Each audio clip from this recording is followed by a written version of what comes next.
Hey, how you doing? Uh, I saw the story today about these soldiers who posed and basically vogued next to these dead Afghan soldiers, if you want to call them, or Taliban people, whatever they are, suicide bombers. And it's getting a lot of press right now. And I'm reading the comments, and I'm not liking some of the stuff that I'm seeing. Yes, it is bad, for soldiers to do something like this. But these photos were basically taken in 2010, and they showed soldiers smiling and posing with dismembered body parts of insurgent troops.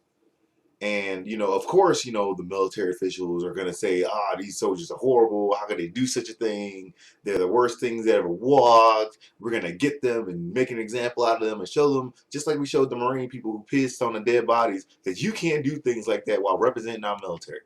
And while I agree that you shouldn't go posing next to dead bodies or pissing on them or striking poses right next to them, but you have to kind of understand the mindset that they're working with right now. Okay, you take paratroopers and you tell them to go and pick up blown up body parts. Now, their job was to go get iris and fingerprint scans of, all these soldiers that had blew themselves up basically by accident. So you're telling people like me, I'm a three-time deployed veteran, I'm a three-time Iraq veteran, and you're telling them to go pick up dead bodies and get eyeballs from people who have blown themselves up. Now, keep in mind what happened if you went up to a person that blew themselves up. They're not all together like in a morgue or some episode of CSI. No, their body parts over there, they're over there, and they're over there. These paratroopers have never went through any training that is real. They didn't sign up for this. So before all of you go out and say, "Oh, they knew what they were getting into when they signed up for the military," no, they didn't.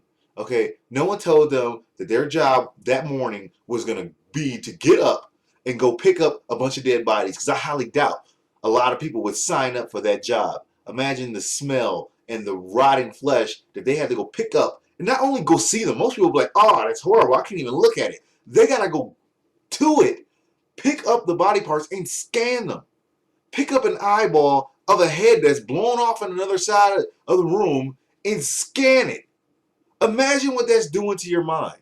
Okay, so you're making these people go crazy, and then you aren't fully understanding why they're going crazy. Okay, you're creating monsters, but then you don't want them to act like monsters. Okay, so I want you to go find someone in your city and go say, "Hey, excuse me, hey man, we got a new job opening up. It's for you to go take blown up body parts and go scan them." Okay, yeah, heads and stuff that's been over there for like 2, 3 days. Yeah, go grab those heads and go scan those eyeballs for me real quick. Okay, this was not something they signed up for. It was something, a special duty they were told to do. But hey, we were all in the military, at one time or another, and they basically tell us to go do stuff and we go do it. But that doesn't mean that it's not going to have an effect on these people.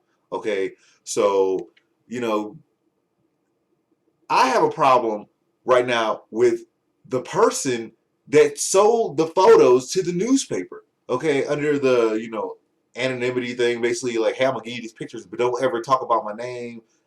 Deep throat. Don't ever hear about me. I didn't exist." Okay, one, snitches get stitches. Okay, you're a sellout, and I hope the world knows you're a sellout. For you to get up and go and sell these pictures of the hardship that these guys are going through, and sell them to a newspaper, and you're one of the people that helped take them. Now you're gonna go sell the pictures and make a little profit for yourself, and then you're gonna hide off in the shadows while everybody gets sailed up the river and fired and thrown to the wolves, while you sit there and get your little payday check. You are a sellout, and there's no honoring you at all. Okay, a lot of people do things that they don't want to do. Those guys probably didn't want to take those pictures. It probably just something that just happened. Okay, you got to realize what they're going through. Okay, they're picking up dead body parts all day, probably every day. Is it too far fetched that they might just, I don't know, have a stressful day and they go, "You know what? Let's just strike a pose," because they're trying to cope with the fact that they're dealing with that stuff on a daily basis. And you, as one of the people who are there, you as one of the people who is a soldier who put on a uniform every day, will go sell them out. Will go grab your photos and make your quick buck and sell them out. That is the fakest thing I have ever heard. It is disgraceful. You are a disgrace. And I hope they find you. I hope they find you. And the camera that you did it with, and I hope they throw you to the wolves. I hope the military people will throw you to the wolves, not the officials who sit up there in the office drinking coffees and sipping lattes. I'm talking about the people that are on the ground right next to your scummy behind. I'm just saying. Maybe I'm getting a little too emotionally invested in this, but I think sellouts, shouldn't get to hide out after all the crap that they do, put everyone else through. So when you have your brothers and sisters freaking sailed up the river and they're sitting down there, fired, getting court-martialed, put on public display, I want you to look at the news story every single day and say, I did that. Don't I feel good? If you like this video, if you even understand this video, share it with other people on your Facebook and spread the word about this, because this is disgraceful. And I don't think he should get away with it. I'm more pissed off about his fake behind than anybody else.